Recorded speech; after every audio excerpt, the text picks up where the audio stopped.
Right, no time to set the camera up properly. I've got to be quick. They've just gone to the service station. Right, I've got two here. We're getting conflicting information.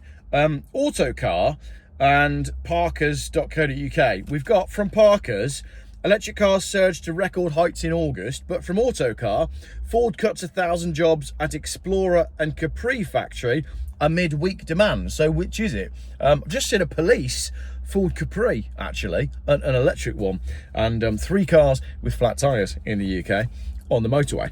Right, Ford cuts 1,000 jobs at Explorer and Capri factory amid weak demand. Ford's German EV factory is running well below capacity as European demand lags expectations. The former home of the Fiesta, there you go, we've found the problem. It's because you axed the Fiesta, which now builds the Explorer and Capri crossovers. There's a trans joke in there somewhere. Following a $1 billion revamp, is operating far below its capacity. It can produce 250,000 cars per year, but according to figures from industry body JATO Dynamics, Ford sold less than 19,000 Explorers and far fewer Capris across Europe in the first half of 2025. That explains why you don't see the Ford Capri anywhere. Do you remember all the hype when it came out and they were yellow, all the press cars were yellow, and everybody said, that's not a Ford Capri, and that is exactly what is translated into showrooms. People are saying, that's not a Ford Capri. They don't want them. In response, Ford is slashing its German workforce. It's already axed 2,900 roles in the country late last year as part of a dramatic 14% reduction in its European staff in response to slow EV sales. But in a statement sent to Autocar, Ford said, sales of electric vehicles in Europe are still lagging behind industry forecasts. In 2023, when Ford opened the EV Centre in Cologne, industry expectations for new EV registrations were at 35%. Today, we're still well below this level. Only 20% of new vehicle registrations in Europe are expected to be EVs by the end of this year, 2025. Consumers remain hesitant, he says, not least because CO2 regulations in Europe continue to evolve and promised investments in charging infrastructure and purchase incentives have not been delivered. A weak product sells on its price. A strong product sells on its merit. That's the problem with EVs. They are weak products. They can only be sold on price. You need investment in the infrastructure. You need investment in the customer. You need subsidies, and then you can sell EVs. It's not a strong product. If it was a strong product in the first place, people would be buying them. Ford is continuously evaluating its production volumes and making adjustments to its manufacturing schedule based on market demand. In Europe, demand for EV passenger vehicles continues to be significantly... You're going to let your car wee right there on my car. She is as well. Unbelievable behaviour at service stations. Where was I? In Europe, demand for EVs continues to be significantly below industry projections. As a result, Ford will adjust production at the Cologne plant to a single shift operation beginning in January 2026. The destruction of... Now you're barking at me. The destruction of the European car manufacturers continues unabated.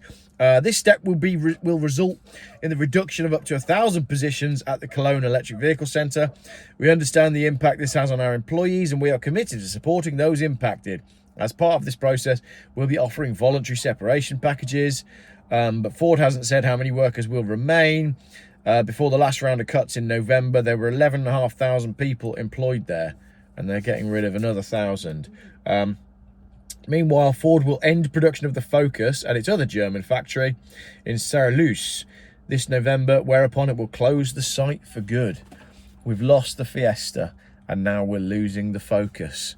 Wow, there's very little left to live for. No, that's a bit dramatic, but it's weird, isn't it? I mean, go back 10 years, if I'd said to you, in 10 years' time, Ford won't make a Fiesta or a Focus. Not only that, but they won't make a Fiesta or a Focus-sized car, because they're all now SUVs. You'd have laughed at me, but that's what's happening. But on the flip side, we've got this one, and I don't understand how we can have Ford cutting all of those jobs because they're not selling cars, and then Parker's report on this. Electric cars surged to record heights in August. Electric car registrations jumped 14.9% in August compared with July, as the government's electric car grant and heavy discounting from manufacturers. What did I say about poor products and selling them based on price? These tempted the buyers to take the plunge. The latest figures from the Society of Motor Manufacturers and Traders shows that EVs grabbed a 26.5% market share, the highest so far in 2025 and the fourth best on record. But I haven't looked at the numbers. Is that because there's less cars selling in general? I'm keeping my eye out to see when they're coming back, to see how long I've got. Is it because EVs are a higher percentage because there's less normal people buying normal cars, and the only cars that are actually selling are the ones that are partly financed by government and taxpayers, you and me.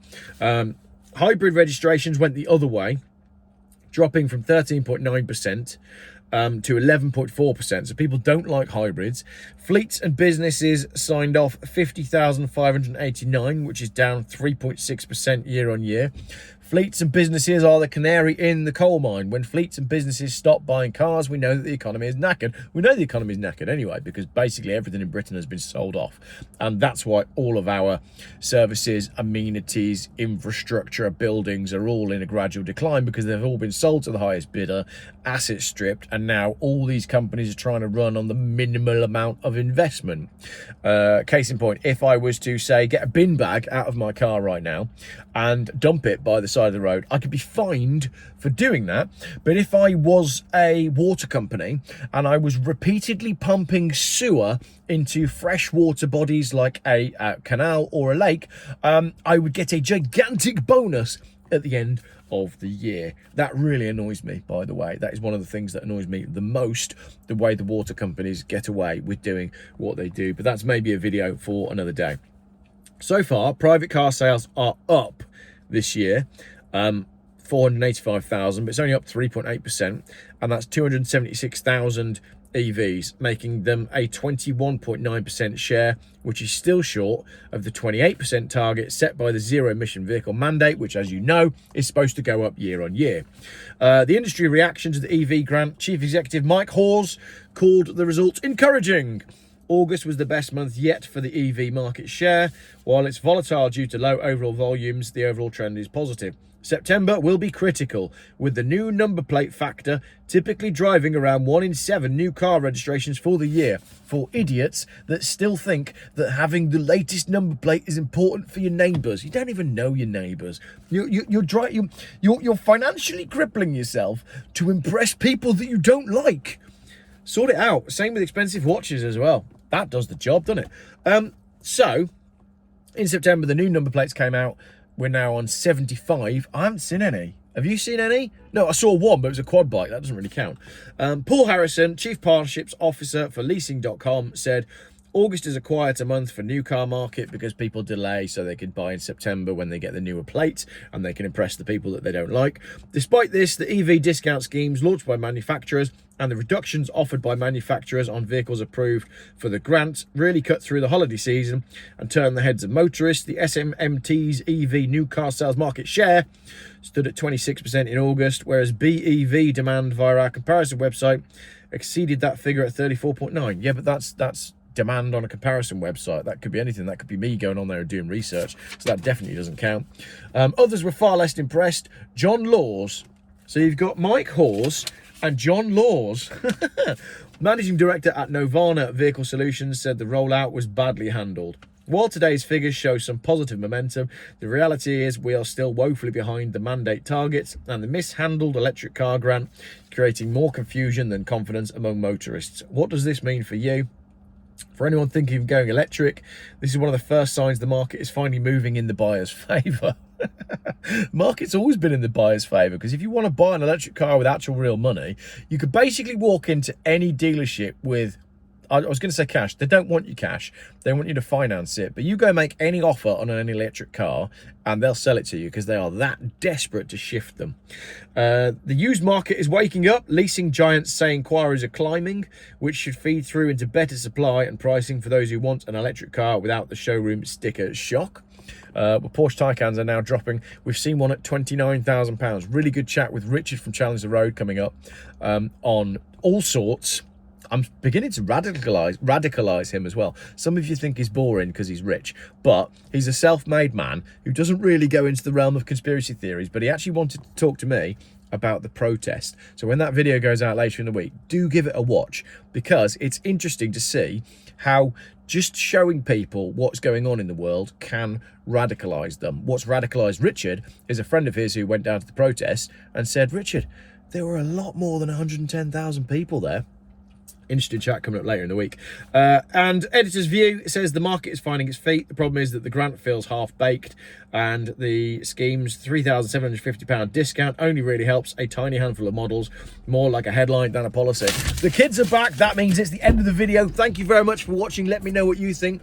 Are EVs doing well, or are they failing? Nobody knows apart from those people, and even they're arguing amongst themselves. See you later.